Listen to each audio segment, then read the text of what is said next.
वालेकुम। हमारे पास जो टॉपिक है वो है सीएनएस स्टिमुलेंट्स के हवाले से।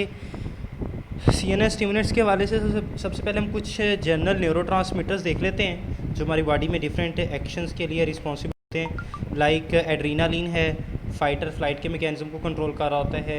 गाबा न्यूरोट्रांसमीटर है, हमारी बॉडी में कामिंग इफ़ेक्ट देता है।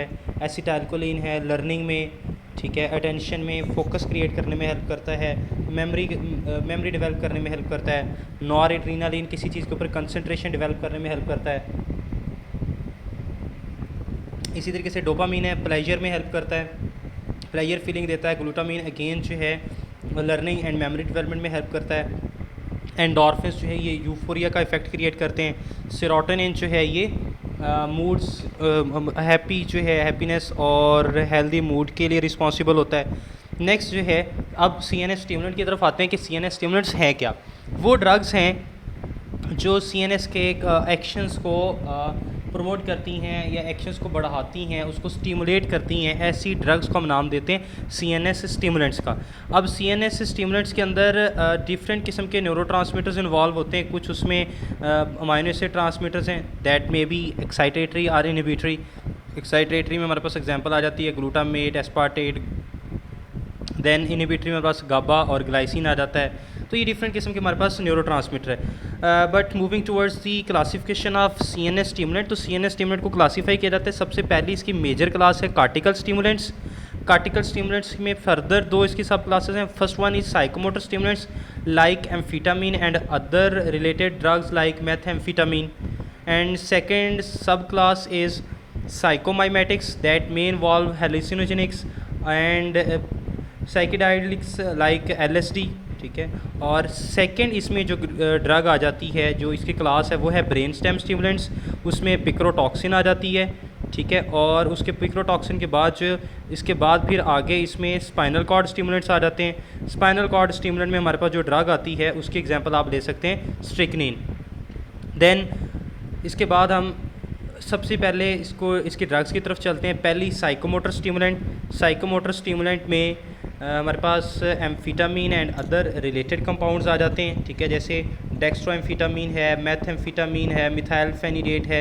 ये जो ड्रग्स हैं ये लोकोमोटर स्टिमुलेशन का बायस बनती हैं, ठीक है। उसके बाद जो है ये यूफोरिया काज करती हैं, एक्साइटमेंट काज करती हैं, एनोरेक्सिया काज करती हैं, ठीक है। देन इसका मैकेनिज्म ऑफ एक्शन अगर बात करें तो ये डोपामीन एंड नॉर एपिनेफ्रिन का लेवल बढ़ाने के लिए रिस्पॉन्सिबल है। और वो लेवल कैसे बढ़ता है, बेसिकली ये ड्रग्स जो हैं तीन तरीके से डोपामिन के लेवल को बढ़ाती हैं। पहला तो ये डोपामिनर्जिक न्यूरॉन की प्री साइनेप्टिक मेम्ब्रेन पे जाके बाइंड करती हैं और उसके नर्व टर्मिनल से डोपामिन की रिलीज़ का बायस बनती हैं। देन अगेन जो है ये क्या करेंगी, सेकंड इसका वे ये है कि ये सिनेप्टिक वेसिकल जिसके अंदर डोपामीन है उसके साथ जाके इंटरेक्ट करती हैं और वहाँ से फ्री डोपामीन को नर्व टर्मिनल में रिलीज़ करवाने का बायस बनती हैं। थर्ड वन इसका मैकेनिज्म ये है कि ये जो डोपामीन के रीअपटेक ट्रांसमीटर्स होते हैं ये उसके रीअपटेक ट्रांसमीटर्स को ब्लॉक करती हैं, जिसकी वजह से इसके रीअपटेक ब्लॉक हो जाती है और वो डोपामीन के लेवल बढ़ने का बायस बनता है। इसके अलावा जो है ये पेरिफेरली सिम्पैथोमाइमेटिक एक्शंस भी देती हैं, जिसमें हाइपरटेंशन आ जाता है, जीआईटी की मोटिलिटी इनहिबिट हो जाती है। इसके अलावा ये इसके साथ साथ जो है नॉर एड्रीनालिन के लेवल को भी इसी तरीके से बढ़ने का बायस बनते हैं, ठीक है ना। उसमें ये क्या करते हैं कि जो डोपामिन के ट्रांसपोर्टर्स उसको ये जिस तरह से इनहिबिट कर रहे थे इसी तरीके से नॉर एड्रीनालिन के ट्रांसपोर्टर्स को इनहिबिट करते हैं, जिसकी वजह से उसका लेवल इंक्रीज़ होना शुरू हो जाता है, ठीक है जी। देन इसके फार्माकोकाइनेटिक्स की अगर बात करें तो ये जीआईटी से एब्जॉर्ब होती है, ठीक है। इसके बाद इसके रूट्स की बात करें तो जीआईटी के साथ साथ ये इसकी स्नॉटिंग भी की जा सकती है। इसको जो है ना नेज़ल रूट से इसको इग्नाइट करते हैं, इसको बर्न करते हैं, बर्न करने के बाद इसको स्मोक करते हैं। इसको जो है वो सिगरेट की तरह स्मोकिंग इसकी की जाती है, इसको इंजेक्ट भी किया जा सकता है। देन ये ड्रग ब्लड ब्रेन बैरियर को बड़ी रैपिडली क्रॉस कर सकती है। हाफ़ लाइफ की बात करें तो 5 to 30 आवर्स इसकी हाफ़ लाइफ है। देन इसके एक्सक्रीशन की बात करें तो ये यूरिन से एक्सक्रीट आउट होती है। क्लिनिकल यूजेस की तरफ चलते हैं तो इसको ADHD जिसके हम कहते हैं अटेंशन डेफिसिट हाइपरसेक्टिविटी डिसऑर्डर, जिसमें बच्चे किसी एक चीज़ के ऊपर अटेंशन और उनकी डाइवर्ट्स हो जाती हैं, फोकस नहीं कर पा रहे होते, तो इसके लिए हम ये टर्म यूज़ करते हैं ADHD, ठीक है।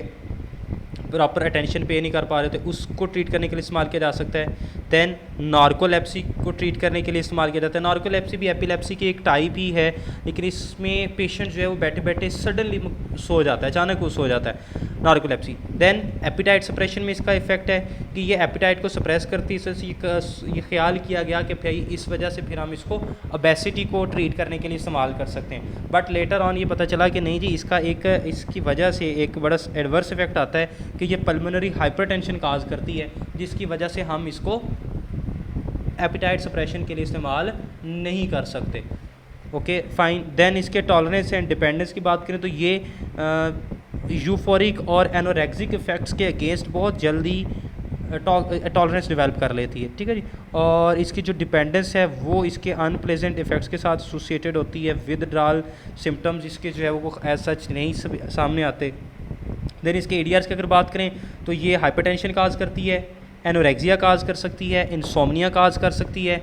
लॉन्ग टर्म में अगर इसका यूज़ देखें तो उसके वजह से ये एंग्जाइटी, डिप्रेशन और कॉग्निटिव इम्पेयरमेंट का बायस बनती है। नेक्स्ट हमारे पास जो ड्रग है वो कोकेन है। कोकेन की केमिकल नेचर की बात करें तो ये अल्कलाइड ड्रग है, ठीक है। एरिथ्रोजाइलम कोका प्लांट से ये हमें हासिल होती है, ठीक है। इसके बाद कोकेन जो है इसको इसके वाटर सॉल्युबल साल्ट की फॉर्म में कन्वर्ट किया जाता है, जिसको हम कहते हैं कोकेन हाइड्रोक्लोराइड, जिसकी वजह से ये इंजेक्ट हो सकती है। ना सिर्फ इंजेक्ट बल्कि इसको नेज़ल रूट से भी लिया जा सकता है। जैसे हमने बात की एम्फीटामिन की, कि एम्फीटामिन को स्नॉटिंग उसको जो है वो नाक से उसको जो है ना नेज़ल रूट से उसको ले रहे होते हैं, उसकी स्मोकिंग कर रहे होते हैं। इसी तरीके से जो कोकेन है इसको इसके अल्कलाइन किसी भी अल्कलाइन सोल्यूशन में इसको हीट किया जाता है, जिसके नतीजे में इसकी बेस बनती है। उस बेस को हम नाम देते हैं क्रैक कोकेन का। उस क्रैक कोकेन को फिर स्मोक कर लिया जाता है, ठीक है। और फिर जब इसको स्मोक करते हैं तो ये लंग से बड़ी रैपिडली एब्जॉर्ब हो जाती है। उसके बाद इसके अगर मैकेनिज्म ऑफ एक्शन की बात करें तो सेंट्रल नर्वस सिस्टम में जाके ये इफ़ेक्ट करती है। डोपामिन का लेवल जो है उसको बढ़ा देती है। डोपामिन का लेवल को कैसे बढ़ाती है? जैसे हमने पहले बात की कि डोपामिन के जो रीअपटेक ट्रांसपोर्टर्स हैं उसको ब्लॉक कर दिया जाता है, जिसकी वजह से डोपामिन का रीअपटेक कम से कम होता है, डोपामिन का लेवल इंक्रीज़ हो जाता है सिनेप्टिक लेवल पे। सेकेंडली पेरिफेरल नर्वस सिस्टम के अंदर ये एक्ट करती है और वहाँ पे ये वोल्टेज गेटेड सोडियम चैनल्स को इनहिबिट कर देती है, जिसकी वजह से एक्शन पोटेंशियल की कंडक्शन और उसकी इनिशिएशन ब्लॉक हो जाती है। देन कोकेन के अगर एक्शन की बात करें, यूफोरिया होता है, ठीक है, और ग्रैन्युलसनेस होती है। ये वो डिसऑर्डर है ग्रैन्युलसनेस जिसमें पेशेंट या कोई जो पर्सन है वो बहुत ज़्यादा बोल रहा होता है और वो उसको ख़ुद नहीं अंदाज़ा होता कि वो जो बोल रहा है वो क्या वो चीज़ को मायने खेज़ है, उसका कोई मतलब वो यूज़लेसली जो है ना वो स्पीकिंग कर रहा होता है, उसको पता ही नहीं है वो ऐसे बोले जा रहा है, ठीक है। और उसके साथ साथ जो है प्लेजर की फीलिंग आती हैं। पर्सन जो है इसको जो इनटेक कर रहा होता है वो अपने आप को बड़ा फिज़िकली स्ट्रॉन्ग, एनर्जेटिक फील कर रहा होता है, ठीक है। और उसके साथ साथ जो है फिर इसकी वजह से सिंपैथेटिक सिस्टम एक्टिवेट होता है, आर्टीरियल प्रेशर इंक्रीज़ होता है, टैकीकार्डिया हो सकती है, वेंट्रिकुलर रिदमिया होता है, बॉडी का टेम्परेचर इंक्रीज़ हो जाता है। इसके ड्यूरेशन ऑफ एक्शन की बात की तो 30 मिनट्स इसका ड्यूरेशन ऑफ एक्शन होता है, ठीक है जी। उसके बाद कोकेन जो है इसको as a local anaesthetic use किया जाता है ऑप्थोमेलॉजी और minor nose and throat surgery में। देन कोकेन जो है इसकी टॉलरेंस की अगर बात करें और डिपेंडेंस की बात करें तो ये टॉलरेंस प्रोड्यूस नहीं करती और फिज़िकल डिपेंडेंस नहीं बल्कि ये फिजियोलॉजिकल डिपेंडेंस काज करती। देन इसके एडियर्स की बात करें तो ये सेरेब्रल इन्फेक्शन काज कर सकती है, हेमरेज काज कर सकती है, कार्डिक अरिदमिया काज करती है, मायोकार्डियल इन्फेक्शन काज कर सकती है, ठीक है जी। देन ये ब्रेन की एम्पेयरमेंट का बायस बन सकती है। जो ग्रोइंग फीटस होते हैं उसमें इसकी वजह से जो ब्रेन है उसका साइज़ वो छोटा हो जाता है, ठीक है जी। और उसके बाद हमारे पास नेक्स्ट जो क्लास आ जाती है वो मिथाइलजेंथीन्स हैं। मिथाइलजेंथीन जो है ये टी, कॉफ़ी, कोका बेवरेजेस वगैरह में मौजूद होती हैं। मिथाइलजेंथीन्स में हमारे पास एग्जांपल आ जाती है कैफ़ीन की, थियोफाइलिन की। अब कैफ़ीन जो हमारी कॉफ़ी में एक्सेसिव अमाउंट में है और सॉफ्ट ड्रिंक्स में लाइक कोक में मौजूद होती है, ठीक है। नॉर्मली जो एक इंस्टेंट या स्ट्रॉन्ग कॉफ़ी होती है वो 50 to 70 mg जिसमें कैफ़ीन होती है। इसके एक्शंस की बात करें तो ये CNS को स्टिमुलेट करती है। और जब हम कहते हैं कि ये CNS को स्टिमुलेट कैसे करती है तो ये A2 रिसेप्टर्स को ब्लॉक कर देती है, जिसकी वजह से ये CNS स्टिमुलेशन का बायस बनती है। देन ये डायरेसिस काज करती है। क्वेश्चन आता है कि जी डायरेसिस क्या है। सो डायरेसिस किस तरीके से करवाती है कि ये जो ग्लोमेरुलर फिल्ट्रेशन रेट है, GF रेट है, उसको बढ़ा देती है। देन ये कार्डिक मसल्स की स्टिमुलेशन का बायस बनती है, स्मूथ मसल्स की रिलैक्सेशन का बायस बनती है, ठीक है जी। और ये जो कार्डिक मसल और स्मूथ मसल की रिलैक्सेशन का बायस बन रही है, ये बेसिकली ये फास्फोडाइएस्टरेज एंजाइम को इनहिबिट करती है, ठीक है जी। वो एंजाइम जो कि CAMP के लेवल के बढ़ाने के लिए रिस्पॉन्सिबल था, ठीक है। और उसके बाद जो है उसकी मेटाबॉलिज्म के लिए रिस्पॉन्सिबल था। जब ये फास्फोडाइएस्टरेज को इनहिबिट करता है तो CAMP का लेवल बढ़ जाता है, जिसकी वजह से जो वो मीडिएटर जो एडिनाइल साइक्लेज को स्टिमुलेट कर रहे थे उसका लेवल रिड्यूस होता है, और फाइनली ये जो है स्मूथ मसल्स की रिलैक्सेशन का बायस बनता है। और उसके अलावा जो है इसके बाद इसके यूजेस की अगर बात करें तो इसको एस्पिरिन के साथ कम्बिनेशन में यूज़ किया जाता है फॉर हेडेक, ठीक है। अदर पेन्स और एक्स वगैरह के लिए यूज़ किया जाता है। एर्गोटामिन के साथ कम्बिनेशन में इसको इस्तेमाल किया जाता है माइग्रेन के लिए। थियोफाइलिन जो है इसको यूज़ किया जाता है एस्थमा अटैक्स में। देन इसके बाद हमारे पास अदर CNS स्टिमुलेंट्स में साइकोमाइमेटिक ड्रग्स आ जाती हैं, लाइक हेलोसिनोजेनिक ड्रग्स। इसमें जस्ट हमें ज़्यादा डिटेल में जाने की ज़रूरत नहीं है। Drugs acting on serotonin receptors, that is LSD, ठीक है। कौन से सेरोटोनिन रिसेप्टर पे एक्ट करती है? Serotonin type 2, 5-HT2 serotonin type 2 पे एक्ट करती है। और वहाँ पर जो है साथ में MDMA ड्रग आ जाती है, इसको पार्टी ड्रग भी कहते हैं, ये पार्टीज़ में बहुत ज़्यादा यूफोरिया प्रोड्यूस करने के लिए इस्तेमाल की जाती है। लेकिन MDMA का पार्टीज़ में यूज़ इस वजह से इनहिबिट किया जाता है या अवॉइड किया जाता है क्योंकि ये डेथ का बायस बन सकती है, ठीक है ना। उसके बाद जो है ये हार्ट फेलियर का बायस बनती है जो कि डेथ का बायस बन सकती है। NMDA type glutamate receptor antagonist आ जाते हैं, लाइक केटामीन और फेनसाइक्लिडीन, ये 2 ड्रग्स हमारे पास। देन हम चलते हैं, हमारे पास कुछ ड्रग्स आ जाती हैं brain stem stimulants, like nikethamide. Nikethamide जो है ये रिस्पायरेटरी सेंटर के ऊपर एक्ट करती है और रिस्पायरेटरी सेंटर के स्टिमुलेंट्स की स्टिमुलेशन का बायस बनती है। इस वजह से क्लोनिक टाइप ऑफ कन्वर्जन सामने आती हैं। और देन हम स्पाइनल कॉर्ड स्टिमुलेंट्स की तरफ चलते हैं, उसमें स्ट्रिकनिन आ जाती है। स्ट्रिकनिन जो है ये ग्लाइसिन रिसेप्टर का एंटागोनिस्ट है, ठीक है जी।